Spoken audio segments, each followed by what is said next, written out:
Thanks for joining me again. We marked a major milestone for our community last Friday with an agreement to transfer the Whites Ferry property and assets into public hands.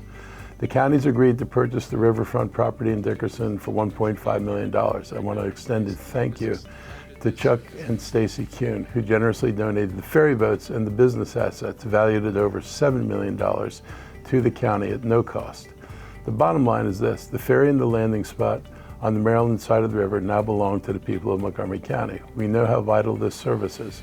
For nearly 240 years, this was the key link between Maryland and Virginia. Before it closed in 2020, it carried roughly 1,000 people and 600 to 800 vehicles every single day. The economic impact of this crossing is worth something like $13 million a year for our region. Our community's been without this service for 5 years. This agreement is the biggest step yet toward restarting the ferry as a public service. We aren't at the finish line, though. We still need to restore landing rights in Loudoun County, which the county does not have the authority to acquire directly. We tried. But with the ferry now under public control, we're working with our counterparts in Virginia to get this ferry running again. On Monday, I signed Expedited Bill 2326 into law. This is an update to what we passed before, which was aimed at better protecting places where the community gathers from gun violence. The Maryland Supreme Court recently clarified the limits of what counties can regulate, and this legislation brings our local code into compliance with that ruling. I want to thank Councilmember Dawn Lukey for working on this update with the council, and thank the council for its full support on this important measure. I also want to thank MCPD Chief Mark Yamada for his support of this law. Complying with the court decision is not the same as changing our commitment to your safety. My goal remains exactly what it's always been: to do everything we legally can to reduce gun violence and protect our neighborhoods. While this bill adjusts our law to avoid conflicts with state preemption, such as updating our definition of places of public assembly, we are preserving every restriction we are legally authorized to enforce. We are maintaining the 100-yard safety zone around our schools, parks, libraries, and places of worship. These are places where our children learn, our families gather, and they must remain safe.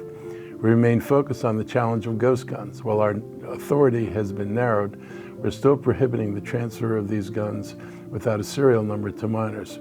The law also makes it a crime to leave guns where children can reach them, and that applies to any gun. That's just common sense.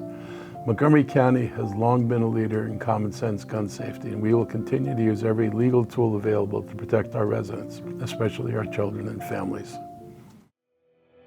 I want to thank the County Council for its vote the other day, authorizing $420 million in tax increment financing, TIF bonds, needed to begin the 280-acre Viva White Oak development. Viva White Oak will transform East County and bring much-needed homes, shops, offices, and life science facilities to the area. When fully built, it will include up to 5,000 homes and millions of square feet of commercial and office space next to the FDA headquarters and the White Oak Medical Center. The project will provide a major boost to the local economy and expand opportunities in the life sciences sector while adding new amenities for residents. These TIF bonds will fund public roads, site cleanup, and other transit infrastructure. They will be repaid using the future growth in tax revenue generated by the development. In other words, this is not general fund money, which comes from taxes everyone pays. The County Council previously approved the creation of the Development District, and the new bill formally authorizes the issuance of bonds. In the short term, this project will generate thousands of construction jobs and 9,000 permanent jobs once it's completed. I'm excited by this step in the process and hope to see the first round of financing begin this fall. On Monday, July 27th, temporary protected status for Haiti officially ended. And for thousands of our neighbors in Montgomery County, that means the legal status that many have held for over 16 years is gone. These are members who fled devastating earthquake, political unrest, and gang violence, then spent 16 years building their lives here, raising families, working, and paying taxes. They are now being told that protection no longer exists. I can't imagine being told that you have to leave the life you've built here and take your family back to a completely unsafe Haiti. But that's exactly what we're asking thousands of our neighbors to do. Montgomery County is home to a significant Haitian community, an estimated 5,000 residents countywide, according to the 2025 population data. A large share of them hold TPS, parents, co-workers, caregivers, and neighbors whose future is now very uncertain. What makes this decision even harder to accept is that it directly contradicts the U.S. government's own guidelines. The State Department continues to advise against all travel to Haiti, citing severe, life-threatening risks with large parts of the country under gang control. We cannot reconcile policy that tells people it's too dangerous to go there while simultaneously stripping people of the status that lets them stay safely here in order to rapidly deport them. The United States has played a role in creating the disastrous political and social crisis in Haiti. For decades, we supported the regimes of Papa Doc and then his miserable son, Baby Doc, who imposed a violent, lawless dictatorship on the country for decades. Our support for the corrupt military helped make this mess possible. Our country, unfortunately, has been a force for evil, not good. Successive corrupt governments maintained an island marked by intense poverty and lawlessness. Sending people back to Haiti is essentially going to end up sentencing many Haitians to death, and we know it. Like so many other things revolving around the human condition, our government doesn't care. This decision doesn't just affect individual families, it threatens our entire community's infrastructure. Haitian workers make up a critical part of our workforce in long-term health care, elder care, and disability services. Losing legal status for thousands of these workers in these fields means Montgomery County families are vulnerable, and residents who depend on that care are going to feel the impact.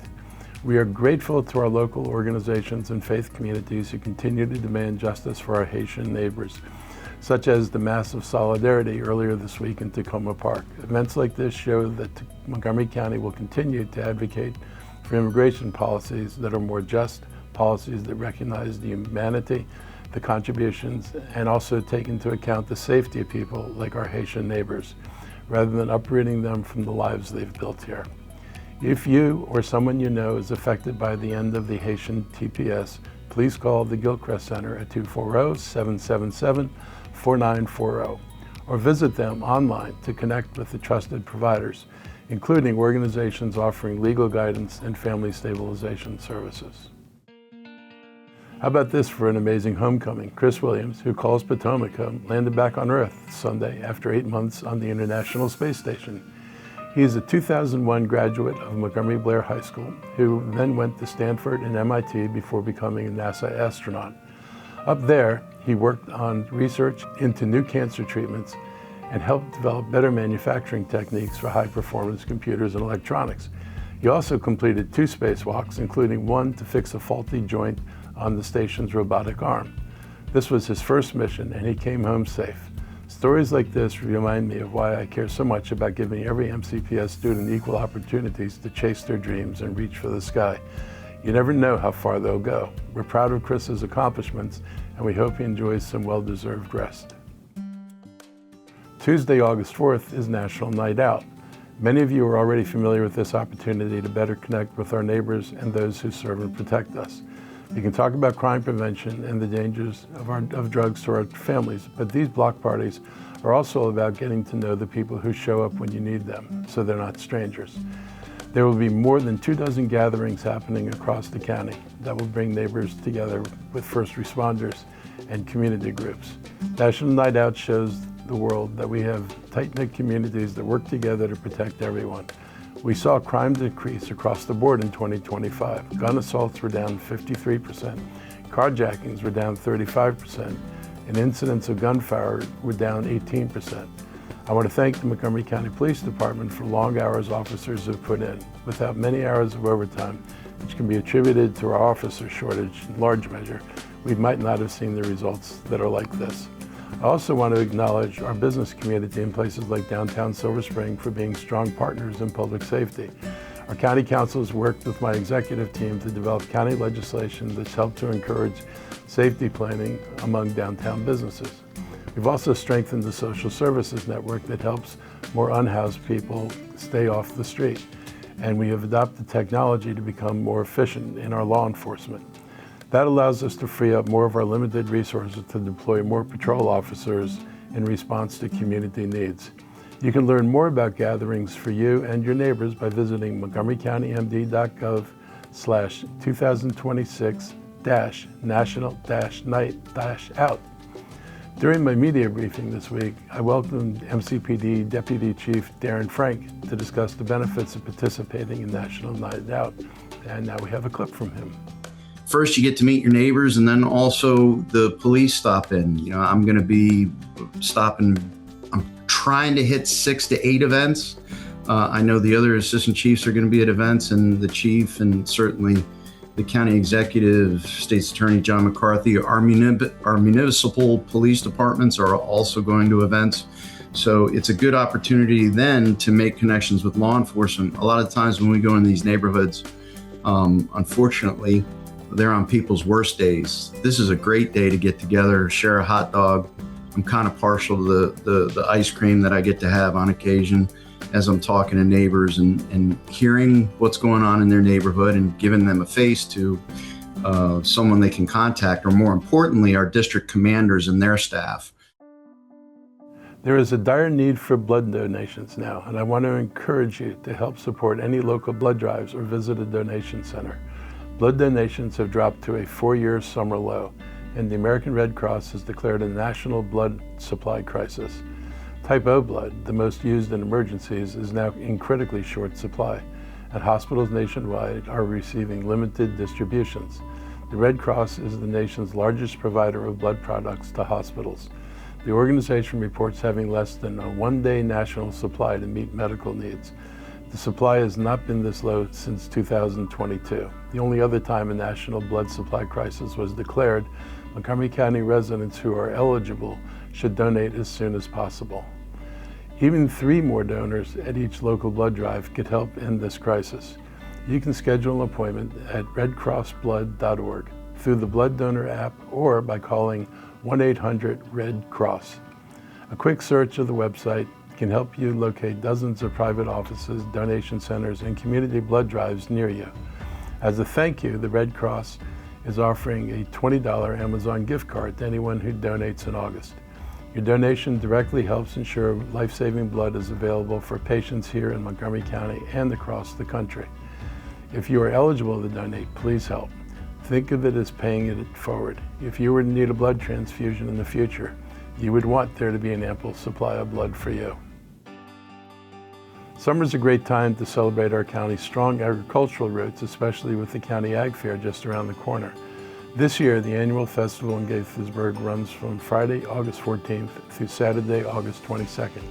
You can get a small discount on tickets for this year's fair by purchasing them in advance. There's no admissions charge for children under 11, and family day ride specials will be available on Monday, August 17th and Wednesday, August 19th.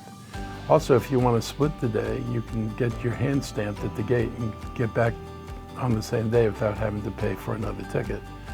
Parking on site will be $20 per car, but free shuttles will be available from 2 of our closest Montgomery College campuses, the one in Rockville and the one in Germantown. So get ready to get a feel for the farm, enjoy the carnival, find a seat for the rodeo, or get a good look at the monster trucks during this year's 9 days of fun. Go to mcagfair.com to plan your visit.